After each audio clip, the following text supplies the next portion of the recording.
صباح الخير. جود مورنينج يا مرحبا. انتم اخذتوا شنطكم؟ ها؟ نازلين الحسا اليوم خلاص ها؟ يا اهل الحسا.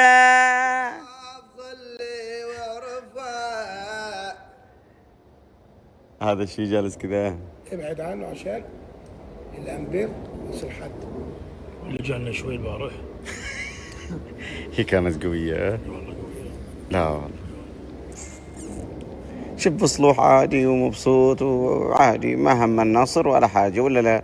تعودت خلاص. وش تعودت عليه؟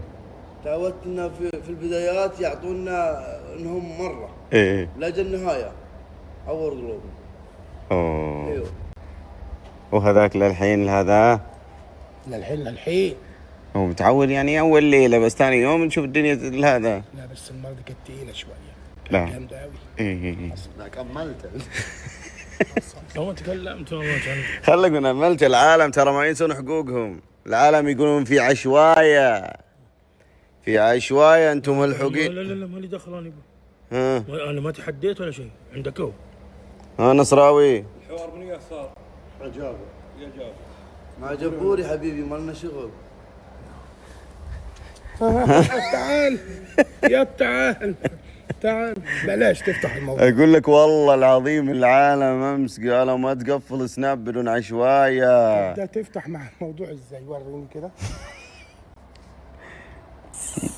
وبعدين لابس لك ايه؟ جزمة و49 مش شبشب. ده بلاش. انا اللي اقدر افتح مع الموضوع. وريني. مو الحين، هذه بلها جلسة وتكنيك خاص. طيب نروح نخلص شغلنا ونرجع. وحياتك لا تطلع العشاء. من عينه يلا مشي. من اللي راكب السيارة هذا من 3 أيام؟ لا لا لا لا اخرب بيتها. انت مشيت حسوية وقمت لهذا. قمت الدنيا. لعبت ابو سالم. يا مرحبا.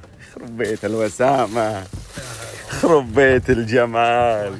والله ولا واحدة ولا حاجة، لا وسامة ولا جمال. سو شوف وريله ابتسامة.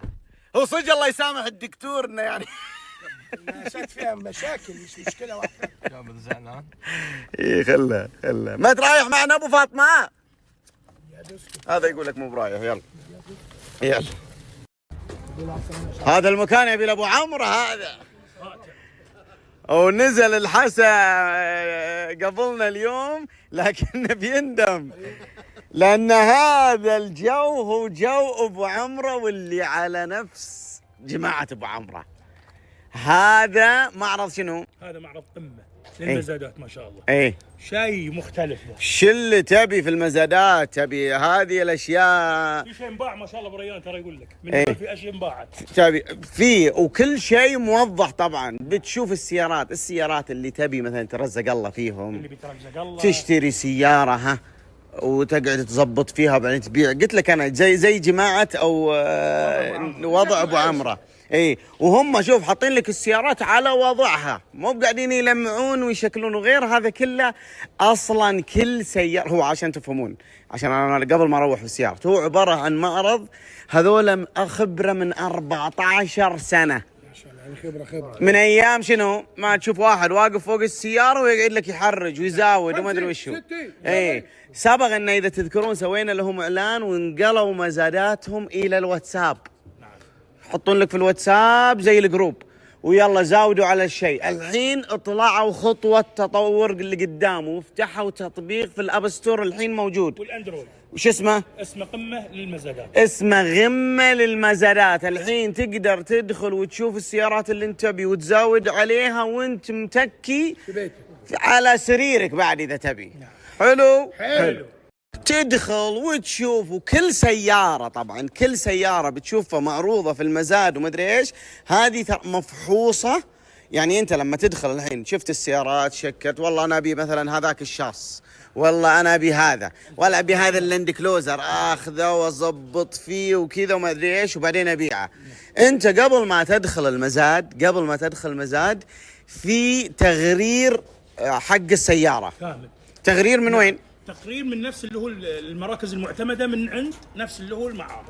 المركز هذا المعتمد يعطيك فحص السياره، يعطيك وش في السياره كامل، كم ممشاها، كم وضعها. يعني مكان مفحوصه فيه فحص معتمد. نعم. هذا كأنه ضمان. نعم. يعني انت لما تاخذ السياره ويصير فيها غير الشيء اللي مكتوب في التقرير، انت اصلا شفت هذا اللي يضمن لك. نعم. انت تقدر حتى تشتكي عليه. نعم. لان خلاص هذا الضمان هذا التقرير هو زي ما تقول شيء يضمن لك حقك. هذا من مكان معين معتمد رسمي. لما يحط لك الضمان كل شيء في السياره، انت قاعد تشوف السياره مثلا هذه كذا، انت اللي تحت السياره انت ما تعرفها. في التغرير في المزاد جنب السياره بيقول لك ترى هذه والله فيها صوت شوف مثلا هذه السياره هم واضحين هنا. ايوه شوف هذا الحين اللاند كلوزر من فوق هنا مكتوب هنا صوت مكين. هم بيوضحون لك كل شيء عشان انت لما تعرف. انت بتشتري سياره ممكن تشتري هذه ب 10,000 على 10,000 ريال. نعم. في بعض السيارات يقول لك انباعت حتى ب 5,000 ريال على حسب المزاد اللي اي ب 5,000 ريال مثلا. انت لما تاخذ السياره بتعرف وش فيها وش ما فيها. تقول والله فيها صوت ماكينه، يعني ابي لها كذا، يبي لها كذا، بضبطها بكذا. هذول اللي يضبطون وبعدين شنو يبيعون. شوف هذه اظنها عدله ما شاء الله. هنا.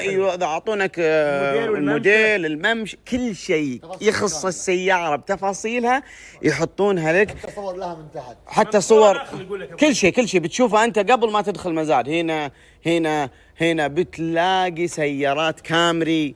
الحين مثلا المدام بدل ما تشتري لها سياره جديده وتقعد اللي تصافق فيها، خلها تتعلم على سياره، تخش المزاد وتشتري لها سياره ب 10,000 يمكن اقل ازود شوي. كل عاد على حسب السيارات. شوف فرود هنا، فرود انواع كثيره من السيارات. ايوه ركز لي هنا وركزوا انتم كلكم. هذه السياره جديده وكاله، وهذه شوف كامري، وفي غيرها هنا يارس. هذه السيارة تتوقع كم سعرها؟ جديدة 1,000 ريال بس. 1,000 ريال. شلون 1,000 ريال؟ ايوه خليك مركز معاي ومظبط عمرك. ركز اهو يابا. التطبيق قمة او مزاد غمة عندهم في التطبيق. انت على السيارات هنا شوف مثلا هنا انت الحين لما تجي تبي تشتري سيارة انت تشوف تدخل موقع تشوف السيارة اللي انت بيها. بعدها يبتدي المزاد. متى مزاد السيارات؟ يوم السبت يبتدي المزاد من 1:30 الظهر. انت تدخل تقول والله انا شايف السيارة، كل شوي تنزل سيارة تنباع تنزل غيرها اللي في الموقع نفسهم. فانت تكون حددت السيارة اللي تبيها اللي بتدخل تزاود عليها. حلو. ما بين المزاد هذا اللي هم يحطون سيارات، فجأة بيحطون لك واحدة من هذه السيارات من بينهم. أول واحد يحط 1,000 ريال، لأن هي المزاد عندهم أصلا يبتدي المزاد من 1,000 ريال.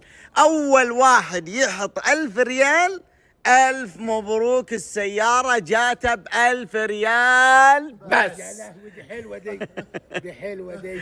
ومو بس كذا عندهم يوم الأربعاء مزاد ثاني. هم السبت مزاد السيارات، ويوم الأربعاء الناس اللي تبي اللوح المميزة، اللي يبي يشتري لوح القبايل ورموز القبايل وأسامي روق ما روق وكذا و511، واللي يبي اللوحات ويدور لوحات، سواء لوحات معينة أو ترمز لشيء معين أو رقم حلو أنت تبي. عندهم مزاد يوم الأربعاء من كل أسبوع الساعة 3:30 العصر يبتدي المزاد. وأنت في التطبيق، أنت تحمل التطبيق الحين، ويوم الأربعاء وأنت في بيتك تحضر مزاد اللوحات. يوم السبت من 1:30 الظهر تحضر مزاد السيارات. سواء مزاد اللوحات أو سواء مزاد السيارات، هذه السيارات بتطلع لك فجأة في أوقات المزادات. خليك متحمل التطبيق بس خليك جاهز له. وصاحب النصيب بإذن الله اللي أول واحد يحط 1,000 ريال لما تطلع هذه السيارة بتكون بإذن الله من نصيبه. شوف تخيل هذا الكامري يكون من نصيبك ب1,000 ريال بس. السيارات اللي انتم تشوفونها هذه هي كلها سيارات ايش؟ رجيع من السيارات الحكوميه. حلو. قطاعات كثيره ما شاء الله، سيارات ما مشاها قليل، في شيء قليل، في شيء ما شاء الله ما مشى واجد، تجي واصلا كل سياره موضح لك وش ممشاها وش علتها وش فيها وش ما فيها، وتعال عاد انت وشوف المواصفات السياره اللي انت تبيها استخدام، ولا تبيها حق سواق، ولا تبيها حق الاهل يتعلمون عليها، ولا تبي تقول والله اضبط فيها. انت كل سياره بتكون عليها مواصفاتها كامله.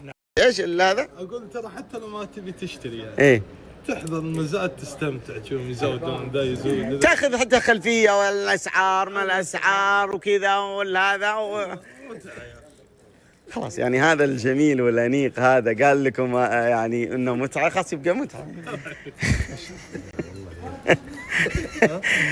خرب بيته خرب بيت ذا الدكتور يا شيخ، كان ما سوى فيك خير.